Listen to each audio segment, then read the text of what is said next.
kasih sebelumnya Baik. Ibu Iin selaku pembimbing dan moderator yang saya hormati juga khususan sama-sama tim penelah dan yang saya banggakan ya mahasiswa atas nama Ratu ya. Tatu Ibu. Akhirnya Tatu bukan Ratu, Tatu ya ini mah. Tatu terlaksana juga ya Tatu sidang kiannya. Kumaha? Lulus hukumna? Alhamdulillah sudah Ibu. Berarti kalau hukumnya sudah lulus, insya Allah ya menjawab pertanyaan, kemudian validasi serta konfirmasi dari karya ilmiah yang sudah dibuat bisa lancar jaya ya. Amin Ibu. Sambil ngecas. Mimi Ya. tahu cepet. Judulnya Tatu teh. Enten deg-degan ka dina mah ngenting ku bususan mah. Bismillah. Bu, bersahabat ya Bu. Love. Di ruang kebanggaan ya. Iya. Ulu Judulnya itu emang harus analisis harus. asuhan keperawatan gerontik dengan CAS Index Apa ya dengan DM tipe 2 pada Nyonya S. Yang pertama berarti ini tuh masuk dalam asuhan keperawatan gerontik. Ya, coba sebelum saya tanya lebih lanjut, memang kekhasannya apa sih asuhan keperawatan gerontik itu yang membedakan dengan asuhan keperawatan yang lainnya? Baik Ibu, izin menjawab. Kalau ciri khas dari keperawatan gerontik ini sendiri dari pengkajiannya memang ada yang khas seperti mengkaji khusus lansia mengenai seperti kayak CAT Index, kemudian SPMSQ, kemudian MMSE, kemudian skala depresi juga. Kalau di stase keperawatan lain tidak ada Bu, jadi itu salah satunya. Terus kenapa di sini yang dituliskan CAT indeksnya A? Bisa dijelaskan yang dimaksud dengan CAT indeks A itu apa? Iya Bu, di sini karena kenapa ngambil CAT indeksnya A, karena pasien yang tatu kelola kemandiriannya itu bisa semua dari mulai berpakaian, kemudian mandi, berpindah tempat, BAB BAK, kemudian bentar Bu, hilap deui. Kontinuensi urin itu Bu. Jadi dilihat dari kemandirian itu iya. Bisa semuanya masuk dalam kategori yang mandiri. Kemudian untuk tadi kekhasan pemeriksaan dalam pengkajian, apakah ada yang bermasalah atau tidak? Dari pemeriksaan yang harus dilakukan mulai dari seperti SPMQ ya, Ibu. Kemudian ada ya, berarti kalau seperti itu karakter dari Nyonya S ini memang bisa komunikatif, iya, kemudian bisa kooperatif, diajak kerjasama dan kooperatif ya. Iya. Untuk apa? Di sini khususnya Tatu itu mau memberikan intervensi senam kaki diabetes. Ya, berarti kooperatif ya, pasiennya. Baik. Nah, kemudian di sini ke abstrak terlebih dahulu ya. Iya Bu. Ada komponen dari abstrak itu kan memang ada latar belakang ya, kemudian metode, terus hasil ya, kemudian apalagi pembahasannya, kemudian ya tadi kesimpulan. Tapi di sini metode penelitian yang Tatu lakukan apa? Studi kasus ya? Iya Bu. Menurut pemahaman Tatu yang dimaksud dengan studi kasus itu apa? Kan ada di sini metode yang digunakan adalah studi kasus deskriptif. Jadi wawancaranya? Studi kasus deskriptif. Deskriptif Apakah Ibu. deskriptif. Apakah yang dimaksud dengan studi kasus di sini tuh sama ya Ulah perlakuannya iya. seperti Tatu Ulah. melaksanakan penelitian untuk menyelesaikan skripsi kemarin. Bedanya Sama enggak? beda. berbeda Ibu. Nah, berbeda.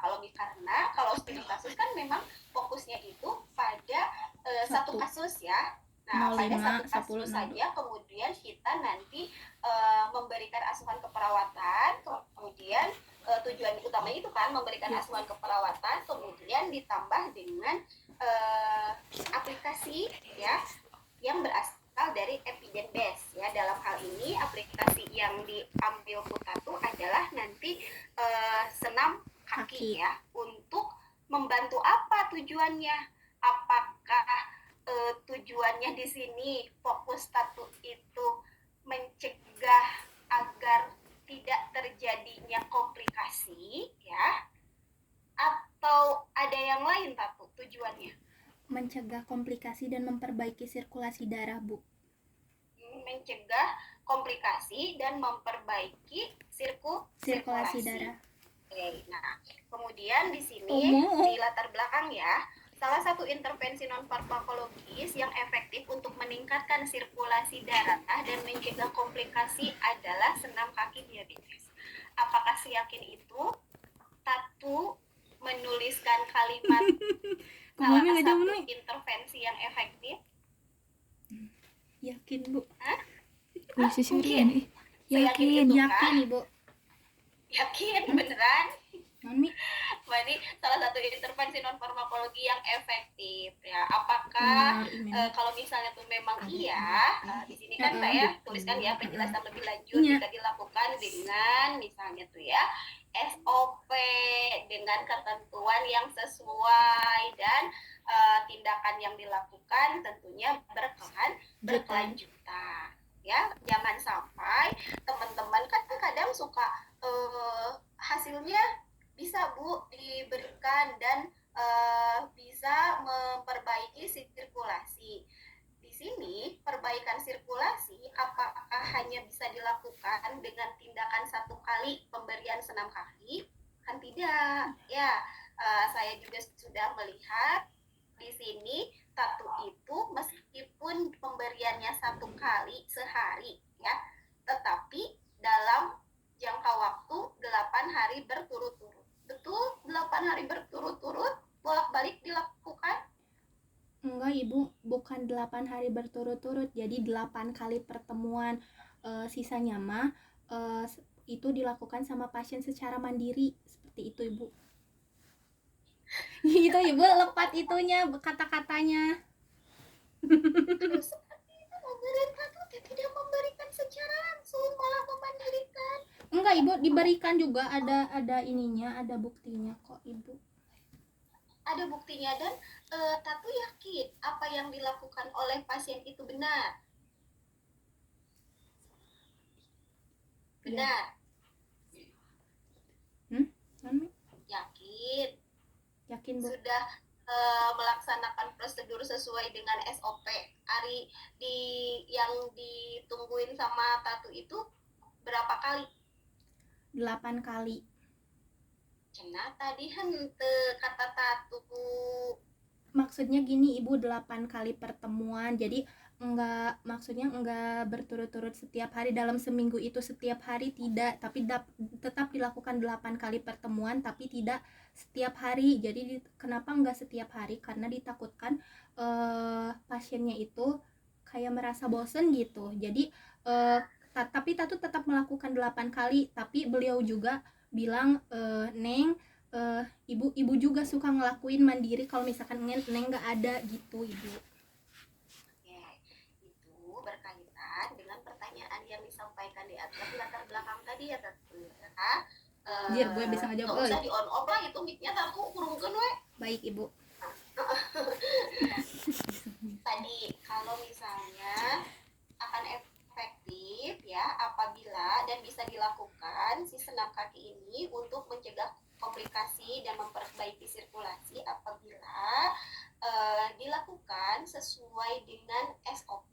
Nah, dalam hal ini saya tanyakan apakah SOP-nya sudah dilakukan dengan benar. Sudah. Kata Tatu sudah, saya lihat memang SOP-nya ada. Cuman dilihat dari frekuensi pelaksanaannya ya, berdasarkan evidence yang sudah Tatu ambil, ada berapa evidence 5 Tatu?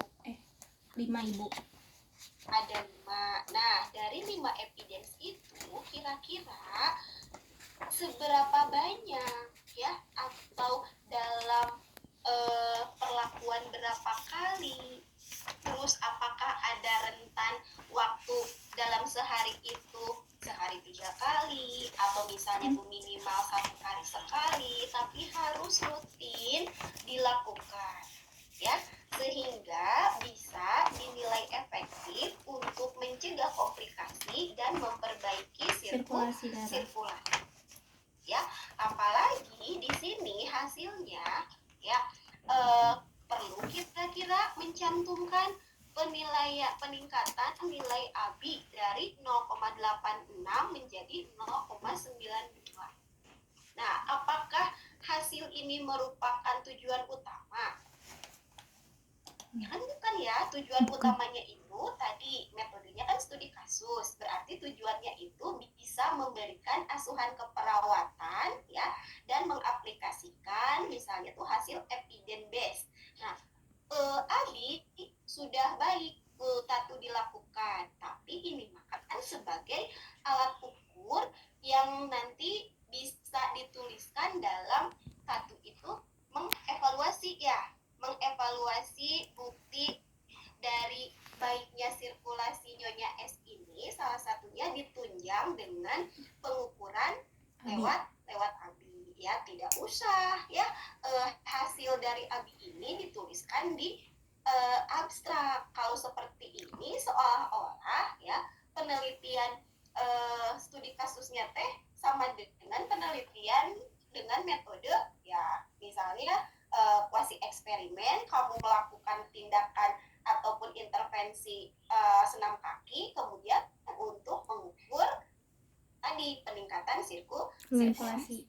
Nah, kan dalam hal ini mah studi kasusnya kamu sudah melakukan asuhan keperawatan, kemudian sudah mengaplikasikan evidence base ya. Nah, tetapi adapun hasilnya dikira ya efektif dan sudah dilakukan, ya itu saja yang disampaikan ya. Jadi pabaliut gitu tadi judulnya analisis asuhan keperawatan, tetapi di nu hasilnya kan kenapa mesti ada gitu ya peningkatan ABI ya, padahal si peningkatan ABI ini sudah baik dilakukan, tetapi itu cukup saja ya dituliskan pada saat Tatu melaksanakan intervensi yang tentunya nanti dievaluasi gitu ya. Ya Bu, baik. Nah, kemudian nih yang berikutnya, pemberian asuhan keperawatan lansia dengan DM tipe 2 difokuskan kepada manajemen diri 4 pilar pengelolaan DM. Ini tuh dalam konteksnya dalam proskop yang mana gitu Tatu ya. Nah, padahal kan kalau pemberian asuhan keperawatan mah semuanya juga sama standarnya ya, ada dimulai dari pengkajian sampai evaluasi. Tetapi kenapa ujung ada statement pemberian asuhan keperawatan lansia difokuskan pada manajemen diri? Apakah pemberian asuhan keperawatan pada peminatan yang lain tidak difokuskan dalam manajemen diri? Ya mungkin yang dimaksud sama Tatu di sini untuk manajemen diri itu lebih ke proskop, tahapan proskop yang mana?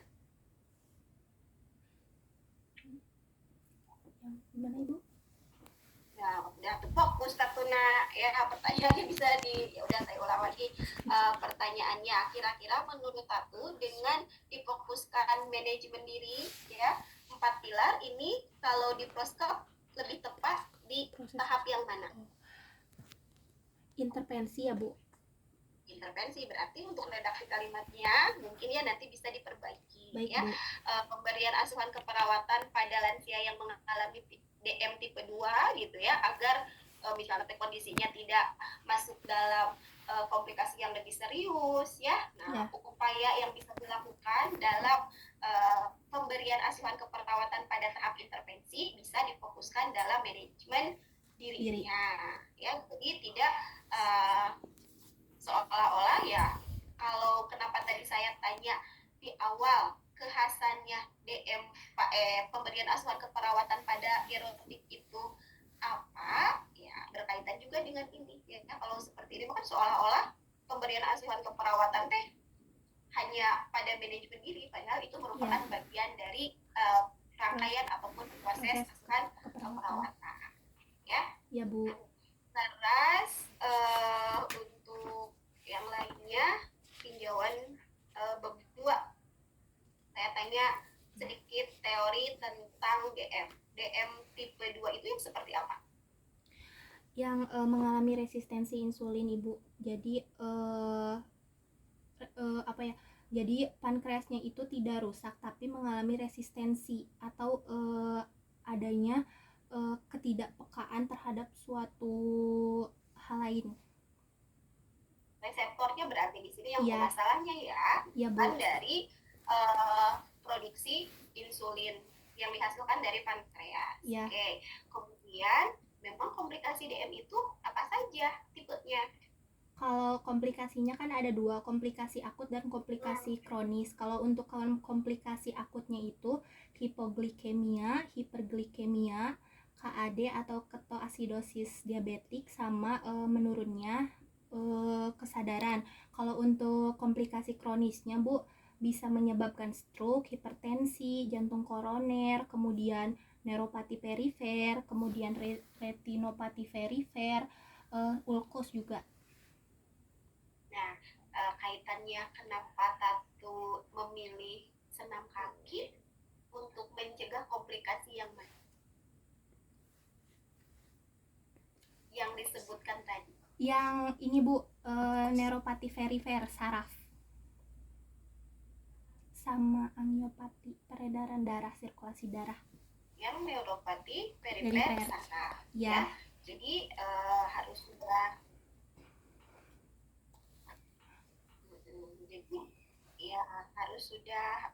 tahu ya tujuan tujuan kenapa misalnya itu dilakukan. Memang secara teori kebanyakan penderita diabetes mellitus tipe 2 komplikasinya berkaitan dengan tadi neuropati perifer, Bu. Neuropati perifer.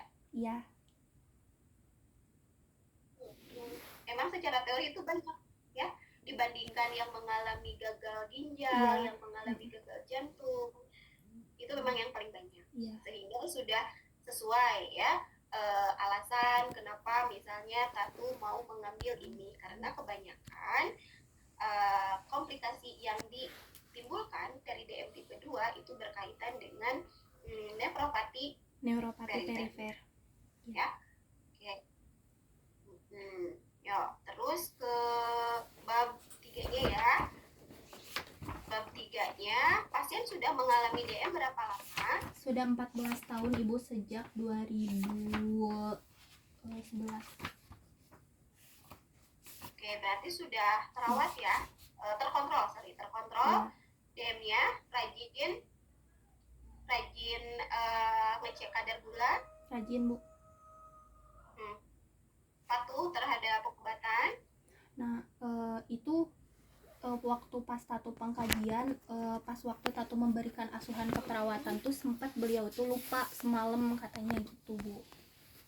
Tapi sebelum-sebelumnya bagus, Ibu, maksudnya teratur. Terus apakah sudah mendapatkan informasi tentang upaya untuk mencegah komplikasi sebelum dari Tatu? Dikaji nggak? Dikaji, Ibu. Sudah. Terus gimana? Sudah naon wae yang diketahui oleh pasien? Iya, itu dari kayak pola makan, tapi Ibu ini teh pasiennya bandel. Jadi meskipun sudah tahu pantangannya apa, makanannya apa, tetapi beliau tuh masih kadang bandel, kayak makan juga nasi sama nasi putih. Nah, berarti berkaitan dengan perilaku ya. Perilakunya si pasien itu masih belum mematuhi. Apakah sudah mendapatkan informasi sebelumnya tentang hal yang dilakukan, yang harus dilakukan untuk mencegah komplikasi, ya salah satunya dilakukanlah senam kaki diabetes ini. Udah, kemudian pas dicek pemeriksaan fisik, bagaimana kondisi ekstremitas pasien tato ini?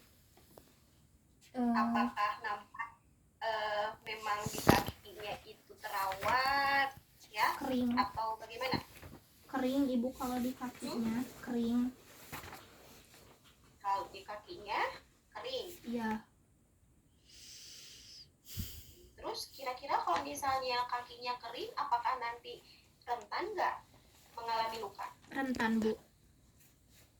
Rentan. Terus Iya. apakah sama tato langsung tidak diedukasi, ya, langsung diberi dengan kondisi kaki yang kering, sedangkan pada saat melakukan senam kaki itu kan ada kegiatan yang harus dilakukan oleh kaki, ya, nah, kanan kiri, terus sampai ke menyobek kertas nggak? Iya, koran. Pakai kaki. Iya Bu. Menyobek kertas ataupun koran. Nah, apakah hal tersebut nanti nggak jadi resiko tuh dengan kaki kering, kemudian langsung melakukan aktivitas seperti itu? Ada upaya sebelumnya nggak yang harus dilakukan oleh tato? Ada Ibu, kalau tato itu memberikan edukasi perawatan kakinya. Jadi seperti menggunakan berarti selain senam kaki juga ada perawatan kakinya yang diberikan. Perawatan kaki dari kulit, kuku juga gitu Bu. Iya. Terus diagnosa keperawatannya yang diambil nyeri akut. Kenapa nyeri akut? Padahal skala nyerinya 6 beneran pada saat itu tuh yang dirasakan nyerinya di bagian mana? Kaki. Dari pinggang sampai kaki Bu. Jadi tapi nyerinya itu bukan fokus di ekstremitas aja, ya, di ekstremitas bagian jari-jari, tapi dari pinggang ke kaki itu memang gitu, ya.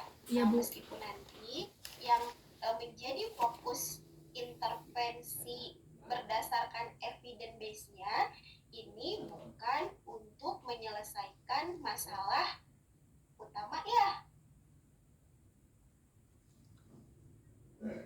bukan kan? Gimana Ibu?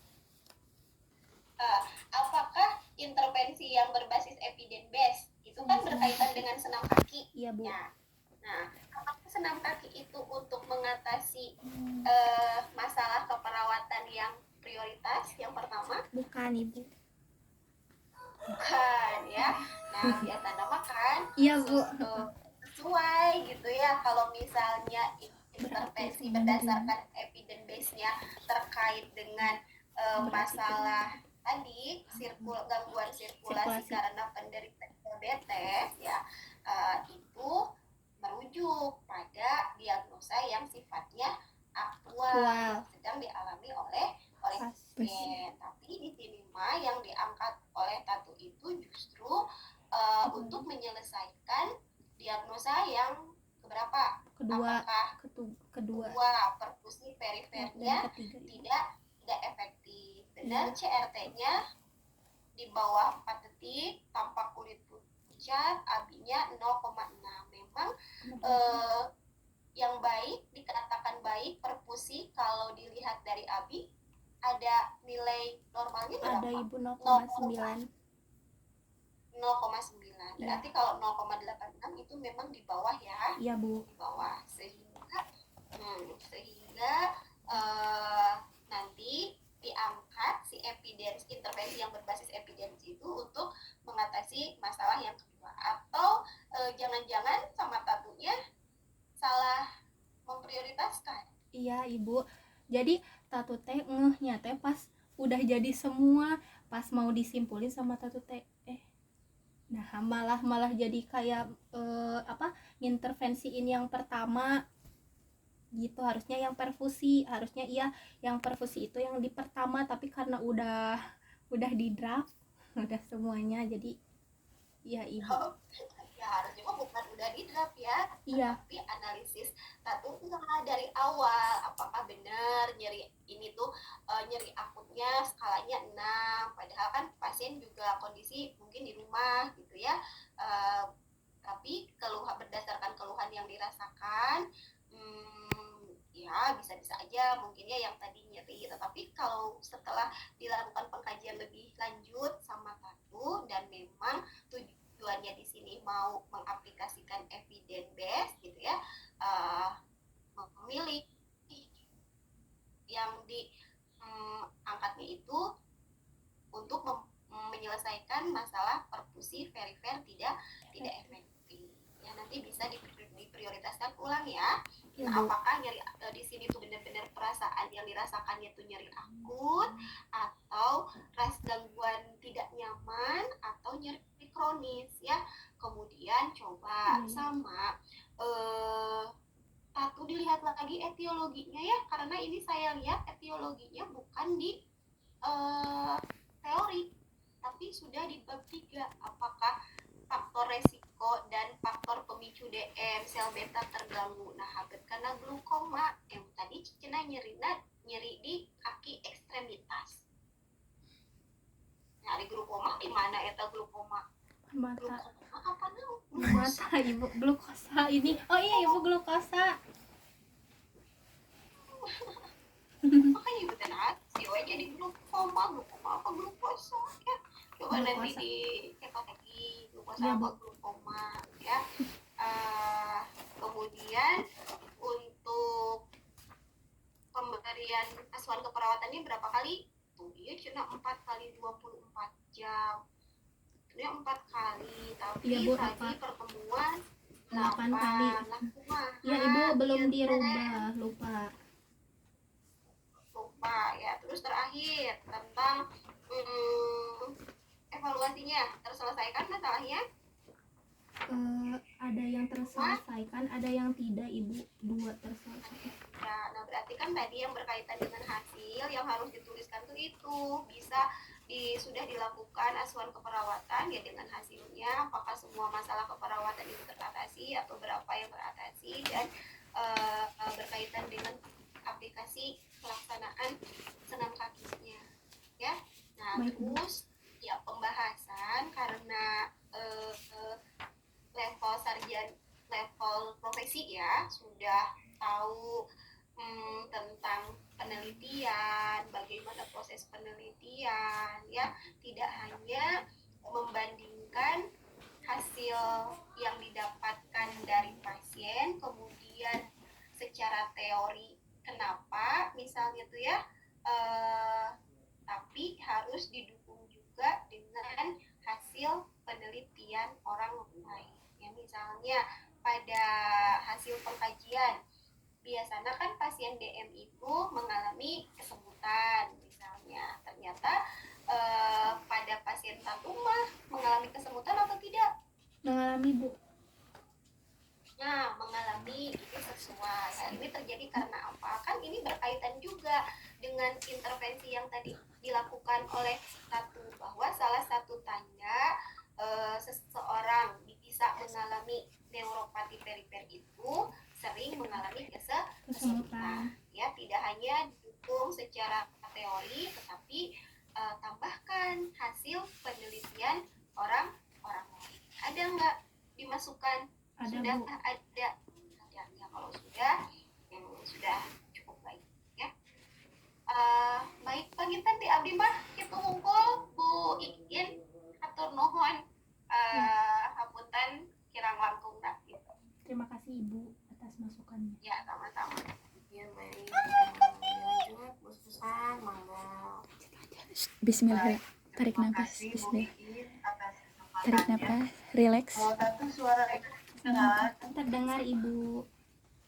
Nah, baik Tatu, meskipun saya tadi sedikit ngantuk ya, penuh atau gajahnya ngantuknya, tapi tadi Uih ya Bu Susan ya. sore Apalagi caranya 16.30.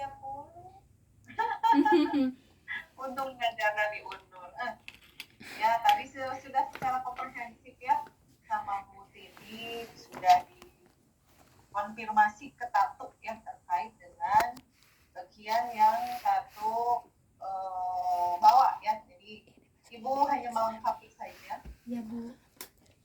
dengan tadi cut index-nya sudah sama begini saya. Nah sekarang kalau satu dari mana tahu bahwa pasiennya itu tipe 2?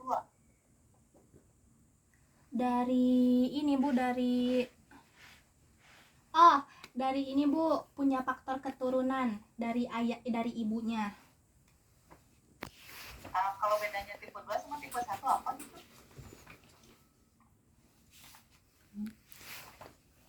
Apa bedanya tipe 2 sama tipe 1? Ibu mah coret-coretnya ada di Kalau ada di ibu kiannya kan nih. ini kalau pasien Ibu Saroh ini kan kenapa DM tipe 2 karena waktu pengkajian juga ditanya ibu diberikan insulin atau tidak. Sedangkan kalau untuk DM tipe 1 diberikan insulin. Gitu Bu, Tatu taunya dari situ. Kemudian ada faktor genetik juga dari ibunya. Faktor genetik. Iya. Nah, kalau untuk DM tipe 2 berarti kan udah tahu nih DM tipe 2. Berarti untuk penggalian riwayatnya harus lebih mengarah kemana kalau DM tipe 2? Mengarah Kayak pola pola. Timbul kan toko tato, ini settingnya setting komunitas ya? Settingnya Iya. setting komunitas ya? Iya Bu. Bukan di rumah sakit ya? Iya betul Bu. Nah, berarti di sini kan pengelolaan pasiennya lebih mandiri ke Tatu sebagai perawat ya, tanpa ada kolaborasi dengan dokter. Iya. Ya, Tatu di sini langsung memutuskan bahwa si Nyonya S itu adalah DM tipe 2. Berarti kalau Tatu sudah meyakini bahwa itu DM tipe 2, berarti penggalian riwayatnya itu lebih mengarah ke mana? Kayak hidupnya Bu. Sehingga di riwayat kesehatan akan muncul itu apa yang digali sama Tatu untuk meyakinkan bahwa memang dia itu DM tipe 2 bukan tipe 1. Dari gaya hidupnya Ibu.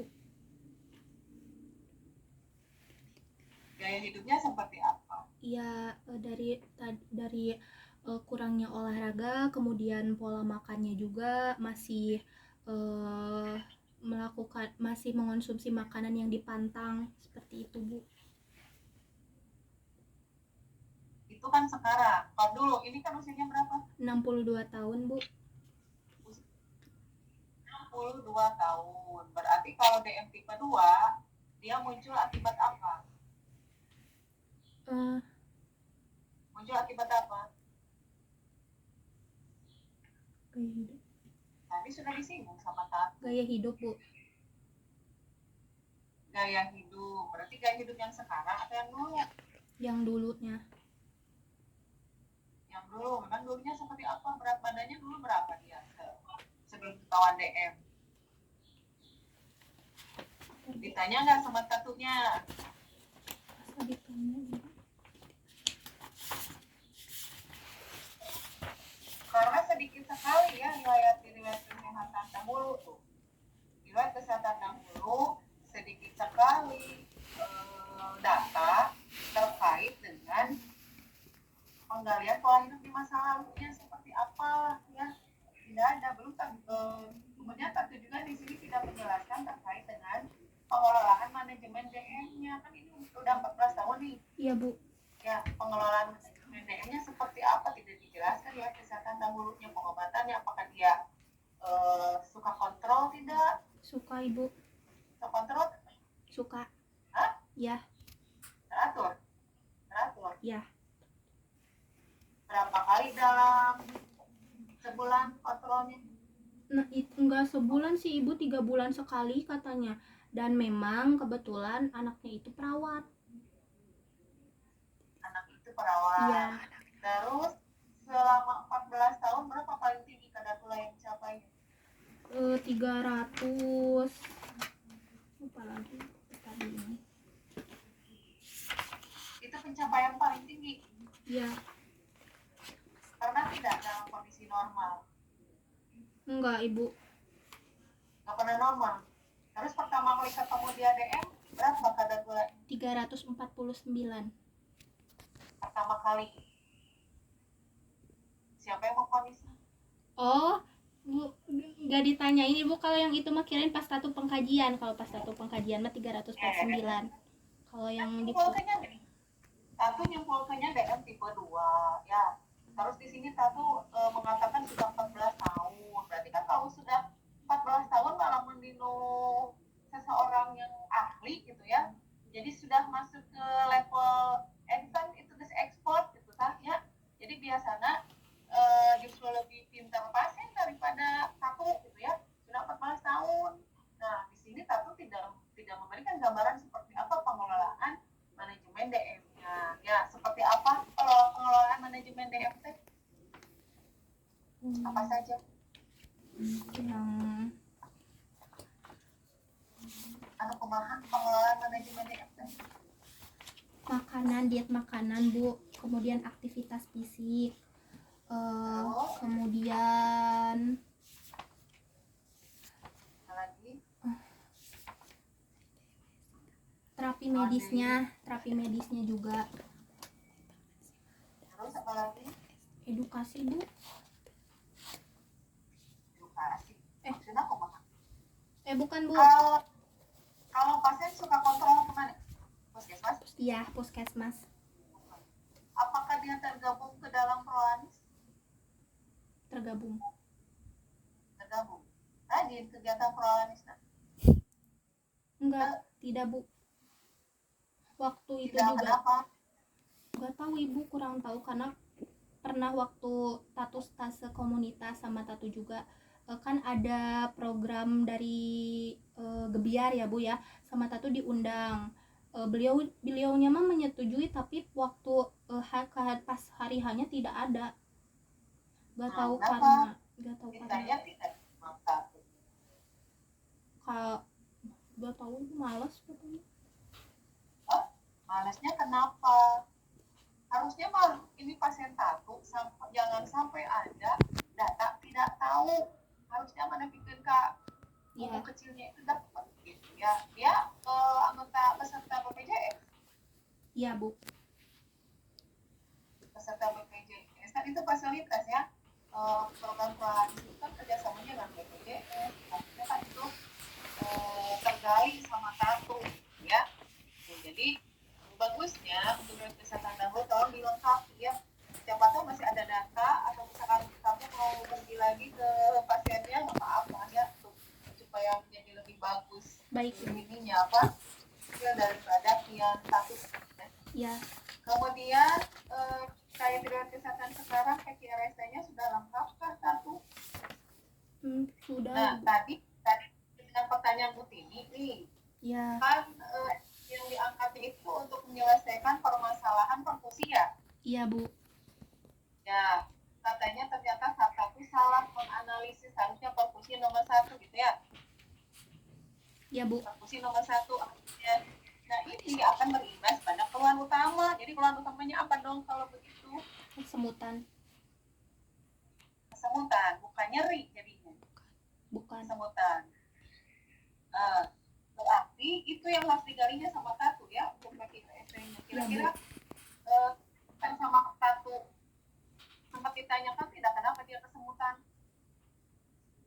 Sempat Bu. Kenapa kesemutan? Sempat ditanya? Sempat. Kenapa katanya? Iya, kesemutan Bu.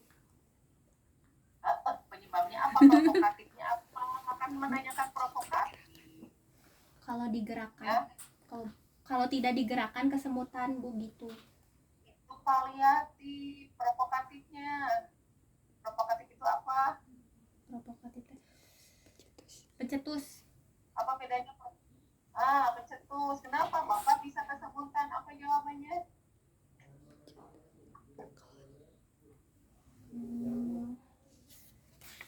Apa jawabannya kalau mau beralih ke perfusi sebagai nomor 1?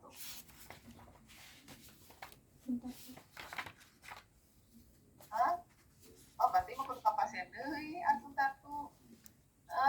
Untuk penggalian riwayat kesehatan sekarang itu kan dari keluhan utama ya. Itu kenapa Bapak bisa kesemutan? Terus kesemutannya itu seperti apa? Kualitasnya kesemutannya sama kuantitas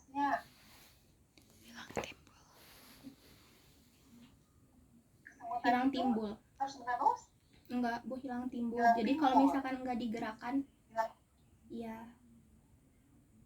digerakkan kesemutan. Memang di teorinya itu bahwa kesemutan yang dirasakan oleh pasien DM itu tidak, Bu. sifatnya tidak menetap.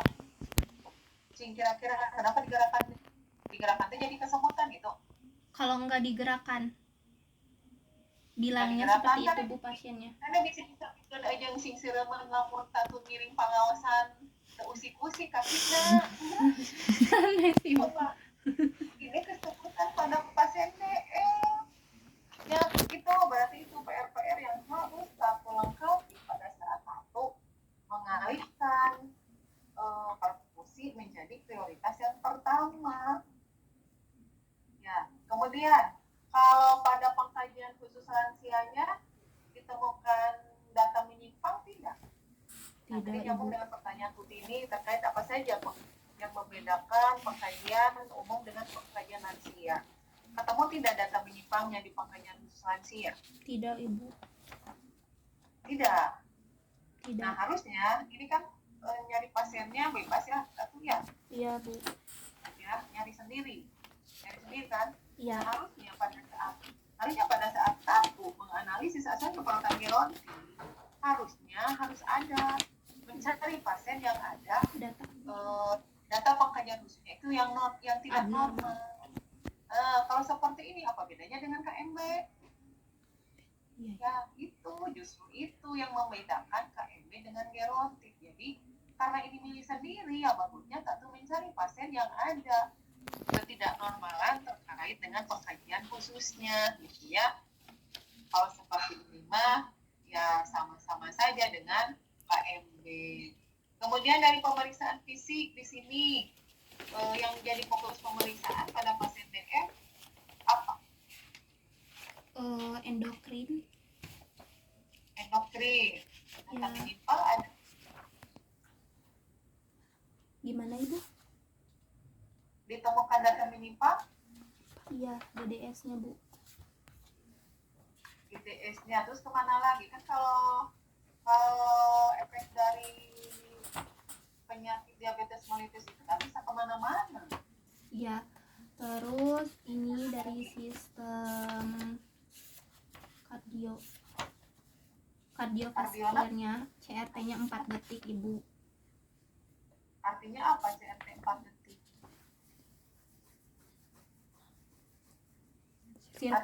Sirkulasi darahnya tidak baik. Sirkulasi darah. Kenapa? CRT itu kepanjangan dari apa? Capillary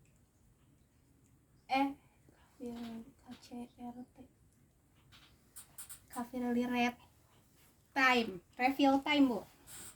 Apa artinya itu? Ini, Bu, yang ini kembalinya darah setelah di Apa artinya hubungannya dengan pasien DM apa?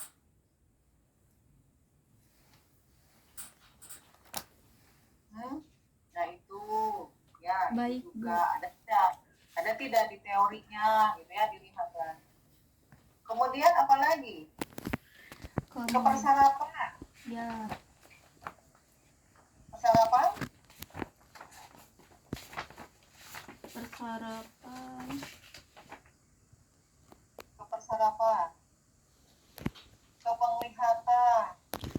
Penglihatan. Minus, Bu, ini teh matanya teh. Bukan ke arah sana. Yang penyakit DM ada efek tidak ke penglihatan? Ada. Penglihatan biasanya kumaha? Kabur. Kabur. Penglihatan kabur, pandangan jadi kabur, Ibu.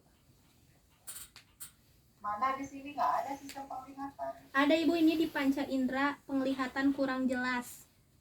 Klien. Penglihatan kurang jelas. Iya. Diperiksa tuh. Iya. Bagaimana cara memeriksa penglihatan sehingga hasilnya kurang jelas? Ini, Bu, yang lapang pandang kemudian ketajaman mata lewat ini papan nama. Papan nama di kumaha? Dijauhkan. Dijauhkan. Iya, misalnya jarak satu dengan pasien itu 1 meter. Ibu coba lihat papan nama saya apakah terbaca seperti itu, Bu. Oh, terus berikutnya masuk ke analisa data. Kalau satu di sini analisa data melihat ke SDKI, Iya. melihat ke SDKI. Contoh misalkan dari perkusi perifer, mana yang menjadi data mayornya berdasarkan SDKI? CRT, Ibu. Ada berapa data mayor yang berdasarkan SDKI? Ada Perkusi perifer. ada 1, 2, 3, 5, Ibu. 5. Ketemu di pasirnya 5-5-nya atau berapa? Ketemunya 1, 2, Ibu. 2. Sementara syarat data mayor itu harus berapa? 80%-nya. Kalau mayor di SDKI ada 5. 3 ketang, Ibu. Nah, 3, ada 3, Ibu. terpenuhi tidak syarat minimalnya 80% data mayor harus ada di pasien baru bisa diangkat diagnosa. Terpenuhi syarat itunya? Insya Allah, Bu. Bukan insya Allah, satu hitung 80% ke 25 teh kudu sabar hiji. Oh. 80% itu kan data mayor SDKI 5 ya. Iya, Bu. Nah, berarti 80%-nya ada berapa dari 5 itu? 3 lebih ya, Bu. 4. 4. Ada datanya 4. Ada 3. Ada 3. Nanti lihat lagi ya Tatu ya. Karena kan persyaratan 80% itu untuk data mayor harus dipenuhi. Ya. Iya, Bu. Jadi jangan-jangan Tatu kurang menganalisa. Ya. Nanti dilihat lagi. Apalagi nanti akan dirubah itu menjadi diagnosa prioritas yang intervensinya dilakukan, ya. Iya. Kemudian berikutnya terkait dengan rencana intervensi di sini Tatu membuat 4 kali 24 jam setting komunitas. Iya, Ibu, itu teh belum dirubah. Harusnya apa? Harusnya yang pertemuan ini settingnya komunitas. 1 kali 8 pertemuan berarti, Ibu. 1 kali 8 pertemuan. Tatu melakukan kunjungan berapa kali ke sana? 8, Bu. 8 kali. Ya, selamat. Satu kali kunjungannya berapa lama? Kan tidak mungkin dalam 8 jam lamun setting komunitas mah. Kan peribunak mina oke kesalahan nanti peribunak balik-balik cenah 8 jam bertamu. 3. Ya, Bu. Jangan disamakan dengan setting rumah sakit ya. Iya, Ibu. Itu kan beda. Jadi pada saat misalkan untuk permasalahan nyeri akut misalkan ya, Tatu itu ketemu pasien rencananya berapa kali? 1 kali pertemuan berapa jam? Bisa beda-beda kalau di setting komunitas itu ya. Aya 2 jam, aya 3 jam, aya anu cuma 15 menit kalau nggak sekedar melakukan edukasi mah gitu ya. Jadi perhatikan untuk lama. Ya, aya lamun 24 jam kira putar tadi di teh nginep di pagi-pagi tapi ka pagi-pagi deui kan tidak juga ya. Bu. Nah, itu tolong diperhatikan. Oke, Bu. Kemudian di sini misalkan untuk nyeri, perhatikan juga nanti berapa hari pencapaiannya di sini. Iya. Harus menurun menjadi 2 dari 6 dengan skala 10 ya, 0 sampai 10 ya. Menurun dari 6 menjadi 2 dengan sekian hari. Nah, itu juga harus smart ya. Apakah memenuhi prinsip smart atau tidak gitu pada saat kita menentukan bahwa nyeri itu harus turun sekian banyak. Perhatikan juga waktu pencapaiannya berapa hari gitu ya. Jadi harus achievable, harus variable ya. Itu begitu juga yang lain.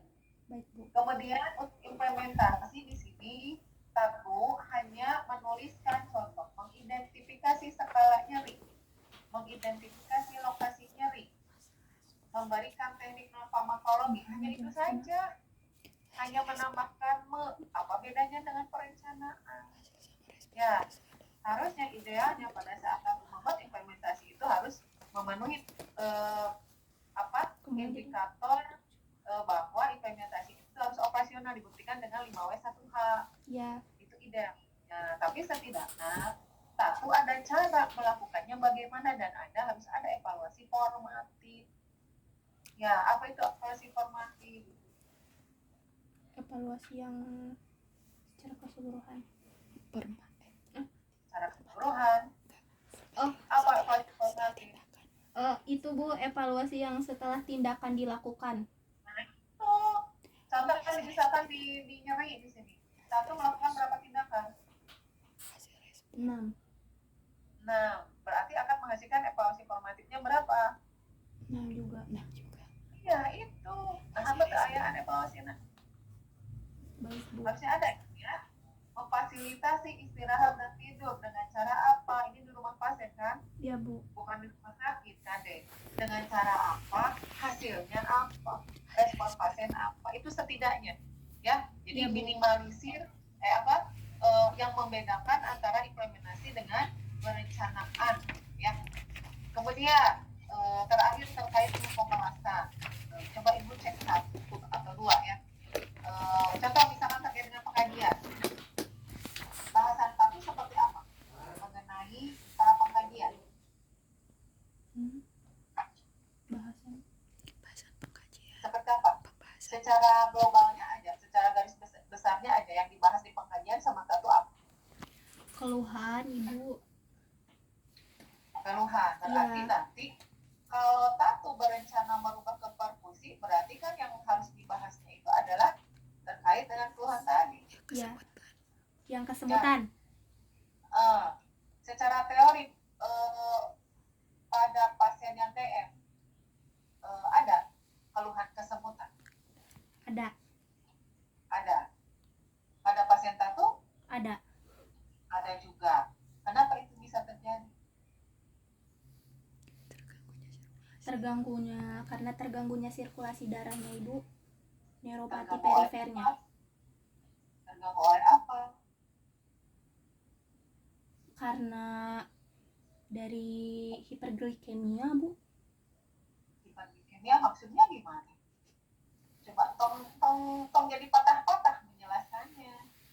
Kenapa pada pasien DM terjadi kesemutan? Apakah kesemutan itu muncul di awal dia mengalami DM? Atau setelah beberapa lama dia mengalami DM? Setelah beberapa lama. Beberapa lama. Nah, menurut referensi berapa lama tuh? Orang DM akan mengalami kesemutan. Setelah berapa lama dia mengalami DM? Tentunya dibawa nanti kutatu ke arah apakah DM-nya itu terkontrol atau tidak. Mungkin tidak pasien yang DM terkontrol akan mengalami kesemutan. Tidak. Kenapa? Karena Nah, sirkulasi bahasan darahnya belum menuju ke sana ya. Iya Bu. Terus contoh misalkan pembahasan untuk perencanaan. Contoh misalkan untuk nyeri bukan nyeri ke arah MBP lah, untuk perfusi ya tadi ya, dimana satu melakukan 6 kaki ya. Iya Bu. Nah, pembahasannya seperti apa? Satu, implementasi yang dilakukan adalah berupa senam kaki. Pembahasannya seperti apa? Atau EBP lah, pembahasan EBP senam kaki seperti apa? Satu.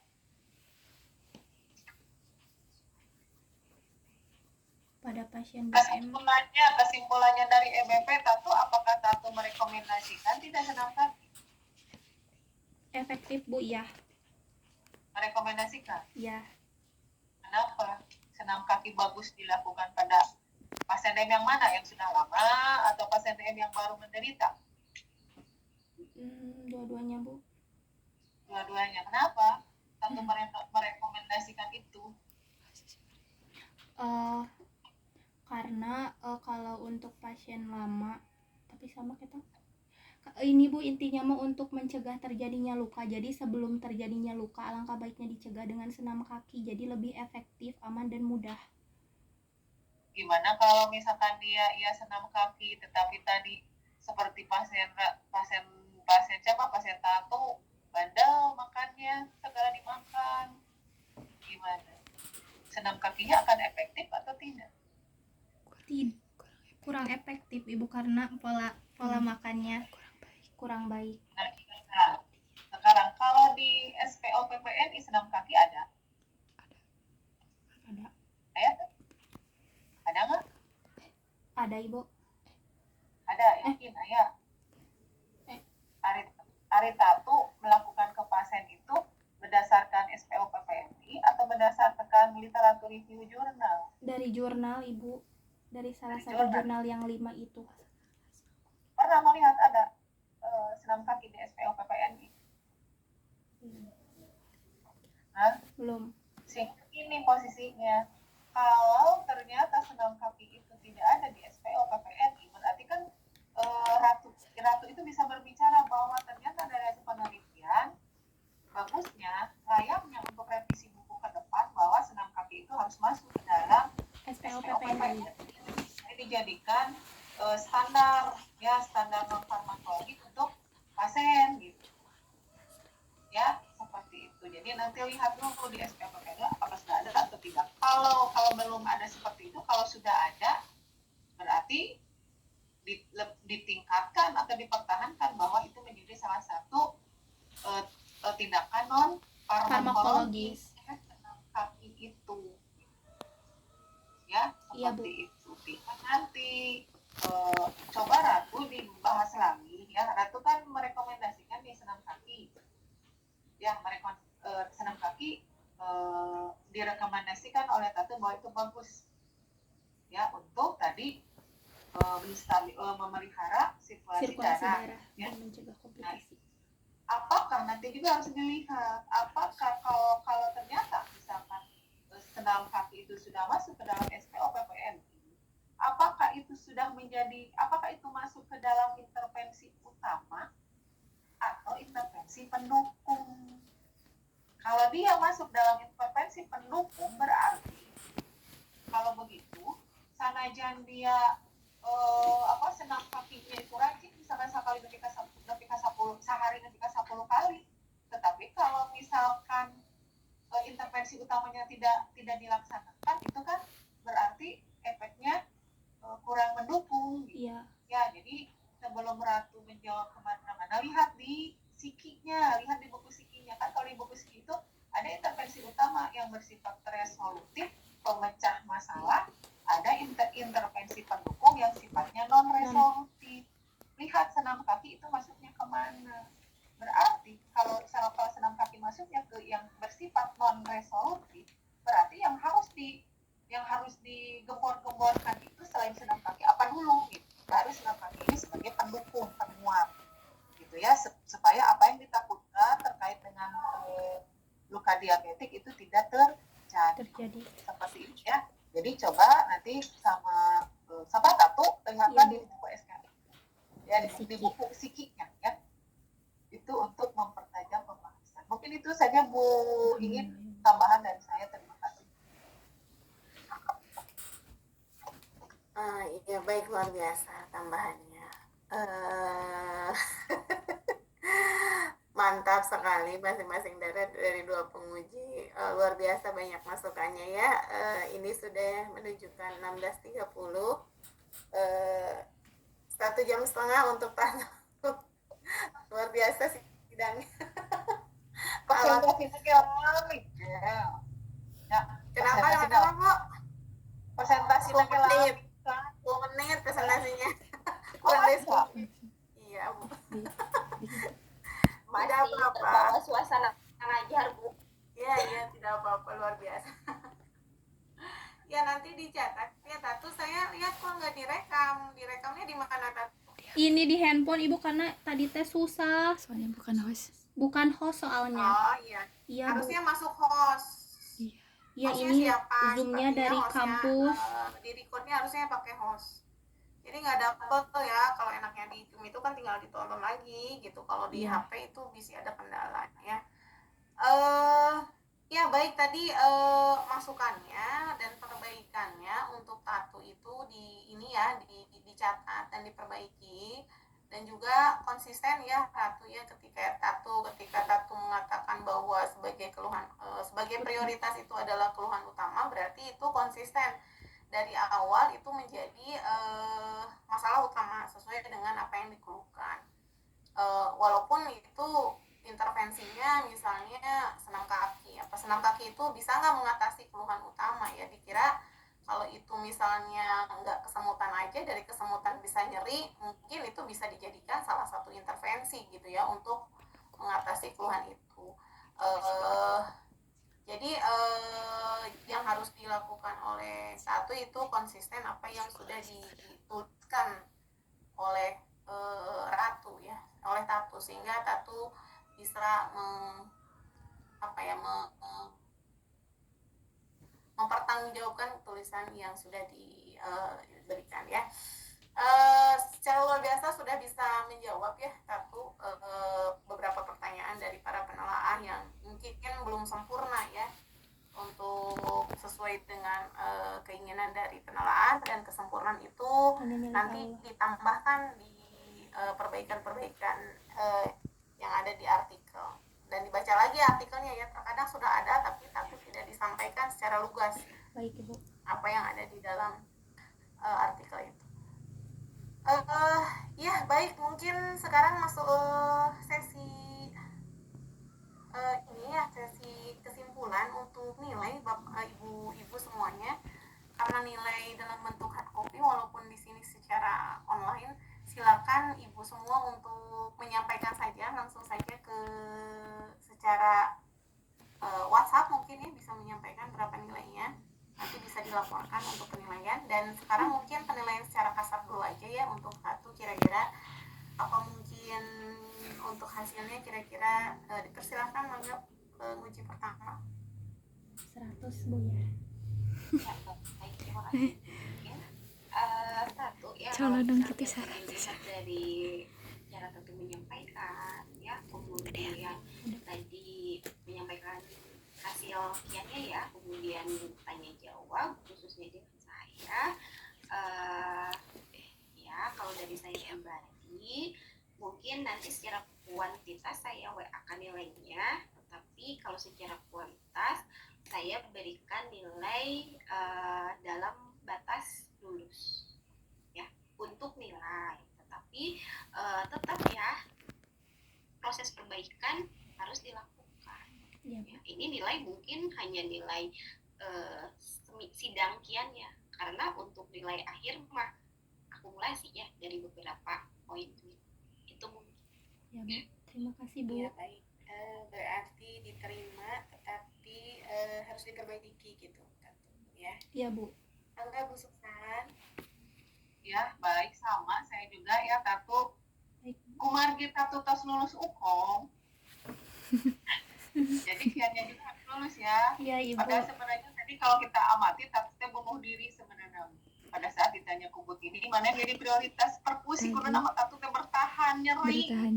Ya, karena kalau eleh jadi perpusi wayana Tatu kudu memperbaiki, banyak yang harus diperbaiki. Ya, gitu. Jadi nanti dilihat lagi aja deh ya, apakah Tatu tetap mempertahankan nyeri atau tadi ke perkusi seperti itu ya. Lulus poin tapi dengan perbaikan tentunya. Ya, Terima kasih Ibu. tetap harus diperbaiki masukan dari para penguji. Sebenarnya penguji itu nanya bukan menyalahkan ya ibu-ibu ya, tetapi menguji sejauh mana mahasiswa bisa mempertahankan. Ya baik, mungkin ya tahapan demi tahapan sudah terlewati ibu-ibu. Saya yakin sekali ibu-ibu yang sedang di kampus itu ingin sekali cepat pulang. Alhamdulillah sudah selesai. Sinarion Bu ya. Karena saya mau WFH dari tadi mengerjakan tugas lain tugas kantor. Izin Bu Kaprodi, saya WFH hari ini dan sepertinya besok juga. Ya, mau atuh pada beres-beres Bu, enak kan? Iya, ada waktunya. Untuk jam 3 lagi ya Bu, Tapi kan jam 3. jam 3 karena ngajarnya sudah beres. Tinggal Dita ya, Bu, ya? dikesun. Ya, apa besok ya? Besok di type ya. Sama satu orang kan? Kita Terus ya. ada Pinpin juga. Pinpin besok atau enggak ya? Nggak tahu itu mah bukan. Nah, Ibu, Abi mau. Enggak, mahasiswa bimbingan saya juga sama itu udah beres juga. Itu mau buka. Oh, tapi tak aja kontrak upami Oh, tak pimpin ada mah. kontrak ya. Oh, Iya. Satu orang dulu yang ya, yang tilu, Bu. mah Dita. Ntar baru Dita.